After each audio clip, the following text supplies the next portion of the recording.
Bill, we're here at a deserted Starks Park.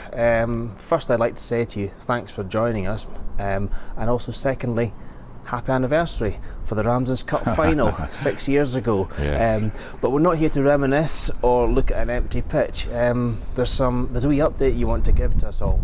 Yeah, I think this particular interview is basically about telling supporters exactly where we are at the moment, and then a wee look into the future, which at the moment may look a mystery to people, but I can give some information on that. I think there's two important things about where we are, that there are two words that I would say are the most important: leadership and communication. The board of directors here at Starks Park are doing everything that they can to show leadership to everybody associated with the club, and communication is vitally important, and this is really part of what we're doing just now. I've got two priorities at the moment. The first one is to look after the staff, the players, and everybody else who's associated with Starks Park, both on the health side and on the finance side. The second priority I've got at the moment is keeping this great club alive and making sure that we have a future, and we will have a future. So if I can start with the first one of those, I'm just looking at a brief note here just to make sure I give you all the right information. In terms of the protection of players and staff, all the players have now agreed to go on furlough for the foreseeable future, which means they are guaranteed 80% of their wages under the government scheme. The club will do its best to try to supplement the 20%, but that remains something that we'll need to look at depending on our finances. All the players received their full wages up to the end of March, but they will now receive only the 80% from now. On that, I would say that people think that there will still be a lot of money coming in, but in fact there's a 2-month delay between us paying their wages and us getting the 80% back from the government. So in a sense, you know, we don't have that cash this month. It'll come. The office staff have all agreed to be furloughed, and so has the manager and the assistant manager. As far as the office staff are concerned, we're keeping a small number of staff available so that we can keep up contact with supporters. And you'll see on the website today there are a number of new contact details, and it's important that you stick to those. Try, as far as possible, not to contact the office by phone, because we can only give a very limited service on that. But everything else, it's all there, it's very clear on the website. Moving on a wee bit, in terms of the survival of Raith Rovers, can I say first of all, the donations that you, the supporters, have given have been a lifeline to us. They're absolutely fantastic. I couldn't have believed when we started off with our initial target of £25,000 that we would get up to £45,000 by now. And of course there's various other things going on. Rory Kilgour's donate ticket is coming along slowly, but it's good to see that in terms of donations to clubs, we are number one in the league, and I think in fact we're number one in the Premier League if I read what it says correctly. So keep doing that if you can. Keep putting money into the supporters fund, the players fund, sorry, and if you can also keep playing the lotto, it's now at £8,000, so that's a wee incentive to do that. And if you want to buy stuff from the shop, do it online. We've got a good stock in, and of course in the next few weeks we'll be getting the strips for the new season, and they are beautiful, they're really nice. Sorry to sound like Donald Trump there, but they really are very nice strips, and we'll do something about that later. As far as the other aspects of finance are concerned, I would encourage you, if possible, and only if possible, because I keep repeating, the most important thing for every supporter is to look after themselves and their family, both on the health side and on the money side. If you can't afford to give anything, don't even think about it. But if you can, even the smallest donation is welcome.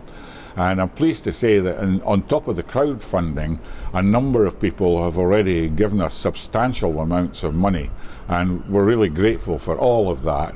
I'm not going to mention everybody at the moment, but the supporters clubs have really rallied round. All of the supporters clubs that we have were very healthy in that respect, and individuals who've contributed really quite substantial amounts of money, £1,000, £2,000, and at some later date I hope that we will be able to repay you in some way for your loyalty to Raith Rovers. That's something for the future, and we are thinking about how we might do that. So if you can, keep supporting us and keep the flow of money. It won't be as much as we've had in the first month, but if we can keep some money coming in, that will help us. I'm pleased to say that the SPFL this week will be paying into our bank account a proportion of the money that we would have got for the Tunnocks Cup final. It's a bit over £20,000, and again that is a big help to us.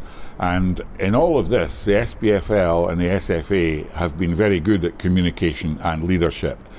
They've been hamstrung to a certain extent by UEFA refusing to make decisions. And you'll have seen that the Belgian FA decided to go alone and call a halt to their league. Now, I understand that what's happening is that UEFA is now putting pressure on them to reverse that decision.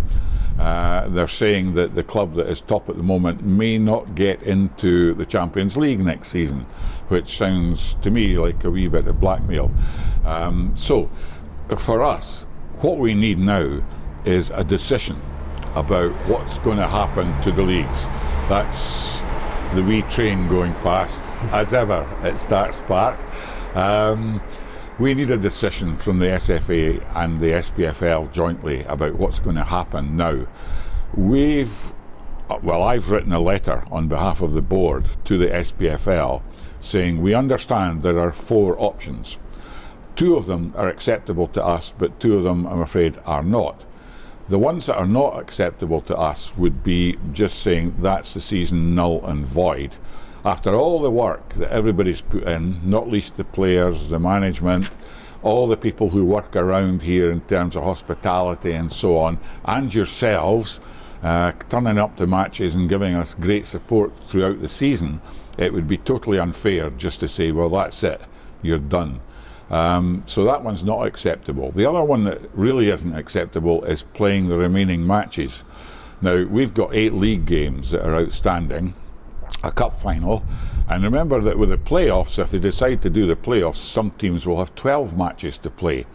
Now, depending on when the season would start up again, I just cannot see any club being in a position to play 8 to 12 matches, certainly not in Leagues 1 and 2. The other factor in that, of course, is not just the time, it's the fact that players' contracts are running out. At the end of May into the 12th of June, when the transfer window opens, we would only have 9 players, including 2 16-year-olds. Would we really be expected to play 8 games with that kind of number of players? And I know of at least one club that, if that were to happen, they would have no players after the 12th of June. So there are other clubs that are in a worse situation than we are. I don't want to overemphasize how bad the situation is, because I think, we can do things. If the league is, let's say, drawn to a halt with the positions as they are or as they were on the 13th of March when league football stopped, then that would be acceptable to us. Of course it would. We would be promoted. But the second option that I've also put to the SPFL that we would be happy with would be if they were able to do some kind of reorganisation of the leagues so that there's no relegation this season and 2 clubs go up from each division to the next division up.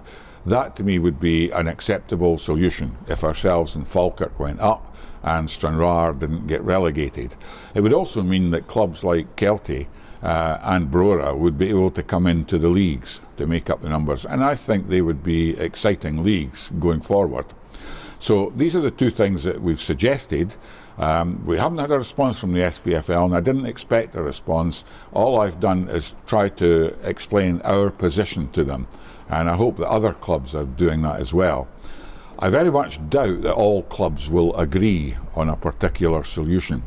There will be winners and losers in this, but the authorities need to make the decision, I would say, by the end of April. If they do that, we're then in a position where we've got clarity and we can put our season tickets on sale. And however much people are struggling money-wise, I would hope that we could bring in some money from the sale of the season tickets and then launch the new strip for the season ahead at that point. That would help us considerably. At the moment, I would say financially the club is okay for April, we're okay for May, but by the time we get to June or July, things begin to get a bit trickier, even with money coming from the government furlough scheme. So I'm hoping for an early decision on the leagues, and then we can make decisions by the board at Starks Park. Looking ahead to the future, if we can get the money in from the SPFL once the league positions are determined, that would help. We can then go ahead and sell season tickets for next season because we will know which league we are in. We can also look forward to the launch of these fantastic new strips that I keep describing. They really are good. So there is a future, but it depends on other people's decisions to a certain extent at this point in time. We will continue to try to support our supporters as far as we can, and all of the email addresses that we've got on the website from today gives you an avenue for contacting us, and my email address is on there as well.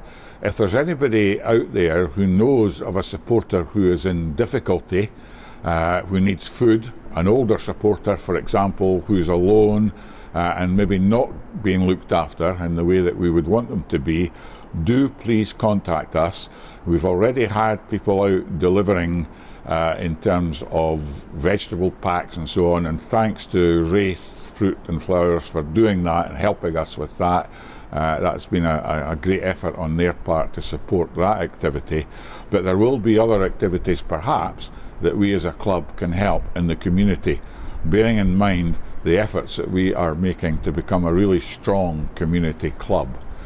So there is a future, we are where we are, but let's all be optimistic that when this is all over, and it will be, as we keep being told, it will be over sometime. At the moment we've no idea when. I would expect us to be back playing football at the earliest round about October, November. At the worst case scenario, I would think it would be January of next year.